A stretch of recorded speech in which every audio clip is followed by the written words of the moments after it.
दोस्तों, राफेल के आ जाने के बाद पाकिस्तान की हालत पतली हुई।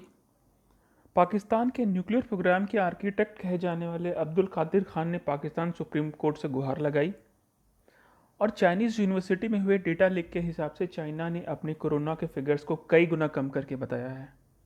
ये और बाकी खबरें आगे डिटेल में देखते हैं। मैं स्वागत करता हूँ आपका मेरे चैनल द पेट्रियट में। आइए खबरों को डिटेल में जानते हैं। तो दोस्तों, भारत को राफेल का पहला बैच जुलाई एंड में मिल जाने वाला है।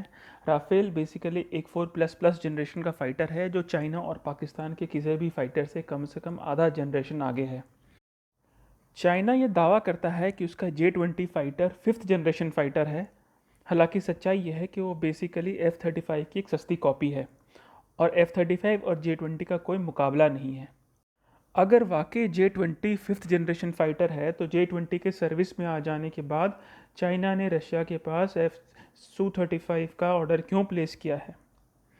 उधर पाकिस्तान को देखें तो पाकिस्तान के पास जो बेस्ट फाइटर है वो F-16 है और वो भी लेटेस्ट वर्जन में नहीं है। इसके अलावा पाकिस्तान बड़ी संख्या में J-17 फाइटर जेट ऑपरेट करता है जो बेसिकली एक पुराने रशियन जेट की कॉपी है जिसे रशिया ने कभी इस्तेमाल ही नहीं किया और चाइना इस जेट का कोड डेवलपर होने के बावजूद इसका इस्तेमाल नहीं करता है। इन सभी फाइटर से राफेल हर मामले में सुपीरियर है, भले एवियोनिक्स हो, मिसाइल्स हो, काउंटर मेजर्स हो या कोई और parameter. Rafale spectral electronic countermeasure का इस्तेमाल करता है जो विश्व में एक बेहतरीन काउंटर मेजर माना जाता है। और मिसाइल्स की बात करें तो राफेल के पास MBDA का मेटियोर मिसाइल है जो विश्व में सबसे बेहतर BVR मिसाइल माना जाता है। इसके साथ ही कई सारे मिसाइल्स हैं जैसे स्कैल्प और माइका, इसका कोई मुकाबला नहीं है। राफेल के आ जाने के बाद पाकिस्तानी जेट्स के पास कोई ऑप्शन नहीं रहेगा बल्कि ये कि वे अपने बेस पे ही चुपचाप पड़े रहें। और अभी S-400 तो आना बाकी ही है। S-400 के आ जाने के बाद पाकिस्तानी जेट्स अपने एयर बेसेस से उड़ नहीं सकेंगे और अगर उड़ेंगे तो राफेल और Su-30 MKI का इकट्ठे मुकाबला नहीं कर पाएंगे। कुछ व्यूअर्स ये कहेंगे कि चाइना के पास भी तो S-400 होगा। हालांकि उन व्यूअर्स को हम बता दें कि चाइना को जो S-400 मिलेगा उसके मिसाइल्स की रेंज 300 किलोमीटर से कम होगी क्योंकि चाइना MTCR का मेंबर नहीं है और इंडिया MTCR का मेंबर है और इसी कारण से इंडियन मिसाइल्स की जो रेंज होगी वो पूरे 400 किलोमीटर तक की होगी और इस कारण से वो चाइना के S-400 से सुपीरियर होंगे। अगली खबर दोस्तों पाकिस्तान से है। पाकिस्तान के न्यूक्लियर प्रोग्राम के जनक कहे जाने वाले अब्दुल कादिर खान ने कहा है कि उन्हें इस्लामाबाद के आउटस्कर्ट्स में एक बंदी की तरह रखा गया है। ज्ञात हो कि पाकिस्तान ने अपना पहला एटमी एक्सप्लोजन 1998 में किया था जब इंडिया ने पोखरन किया था और इस एक्सप्लोजन में अब्दुल कादिर खान का बहुत ही बड़ा रोल था। हालांकि इसके बाद उन्होंने गार्डियन अखबार से एक इंटरव्यू में ये कन्फेस किया था कि उन्होंने न्यूक्लियर टेक्नोलॉजीज़ को बाकी कंट्रीज़ जैसे लीबिया, ईरान और नॉर्थ कोरिया को भी सप्लाई किया है।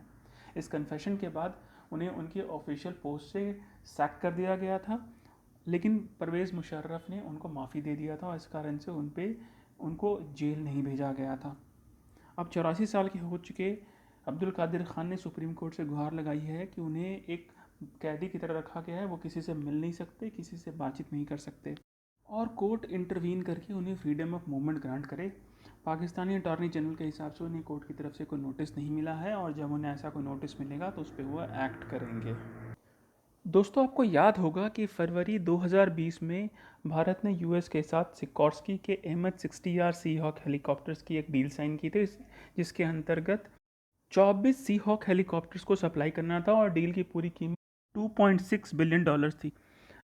और दोस्तों, हमें ये भी पता है कि चाइना ने इंडियन ओशन में अपनी एक्टिविटीज़ बहुत ज़्यादा बढ़ा दी हैं जो कि US को बहुत ज़्यादा खटकती हैं। इंडिया भी चाइनीज़ नेवी की इस बढ़ी हुई गतिविधियों के कारण परेशान रहता है और चाइना को इफेक्टिवली काउंटर करने के लिए सिकोर्स्की के साथ MH-60R सीहॉक हेलीकॉप्टर्स का ऑर्डर प्लेस किया गया था। सिकोर्स्की के ये हेलीकॉप्टर्स बेसिकली सबमरीन हंटर्स हैं और हमें पता है चाइना के पास सबमरीन्स की एक बहुत बड़ी फ्लीट है जिसको काउंटर करने के लिए इंडिया ने सबमरीन हंटर्स का ऑर्डर प्लेस किया था। US के हिसाब से इंडिया को हेलीकॉप्टर जल्दी से जल्दी मिल जाने चाहिए ताकि इंडिया चाइना का मुकाबला कर सके। इस अर्जेंसी को समझते हुए US ने अपनी नेवी के पास से 3 ब्रांड न्यू सीहॉक हेलीकॉप्टर्स को लेकर इंडिया को सप्लाई करने का ऑर्डर दे दिया है। इन हेलीकॉप्टर्स में इंडिया स्पेसिफिक फिटमेंट्स होगा और अर्ली नेक्स्ट ईयर ये नेवी को मिल जाएंगे। बाकी 21 हेलीकॉप्टर्स का सप्लाई ओरिजिनल शेड्यूल के हिसाब से सितंबर 2024 तक हो जाएगा। अगली खबर दोस्तों चाइना से है। चाइना की national university of defence technology, जो कि एक मिलिट्री रन यूनिवर्सिटी है, उससे एक डेटा लीक हुआ है। दो वेबसाइट जिनका नाम है foreignpolicy.com और 100reporters.com। लीक्ड डेटा के हिसाब से चाइना के कोरोना वायरस पेशेंट्स की कुल गिनती 84,000 ना हो के 6,40,000 है। ये लगभग 230 लोकेशंस में फैले हुए थे। अगर पेशेंट्स की गिनती 8 गुना बढ़ी है तो जाहिर सी बात है मरने वालों की संख्या भी 8 गुना ज़्यादा होगी। और चूंकि ये डेटा भी चाइना के एक मिलिट्री इंस्टीट्यूट से लीक हुई है, तो इसमें शक की गुंजाइश कम ही लगती है। इस लीक डेटा के बाद से लोगों का वो शक अब पुख्ता हो जाएगा, जो कि चाइना पे हमेशा से इल्ज़ाम लगाते थे कि उसने ऑफिशियल फिगर्स काफ़ी कम करके बताए हैं।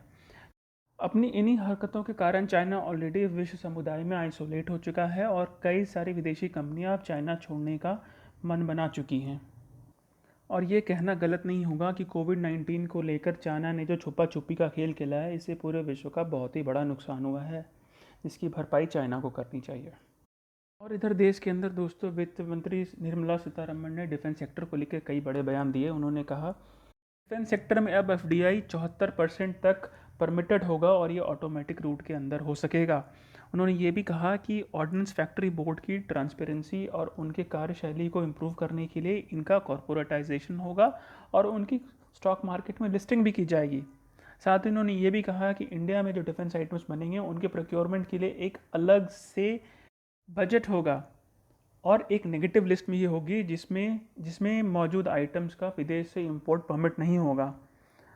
ये सारे फैसले दोस्तों बहुत ही अच्छे हैं, खास करके ऑर्डिनेंस फैक्ट्री बोर्ड के लेकर जो फैसला लिया गया है, क्योंकि हमें पता है कि स्वदेशीकरण और सेल्फ रिलायंस के बात तो ठीक है, पर क्वालिटी पे कॉम्प्रोमाइज़ नहीं होना चाहिए।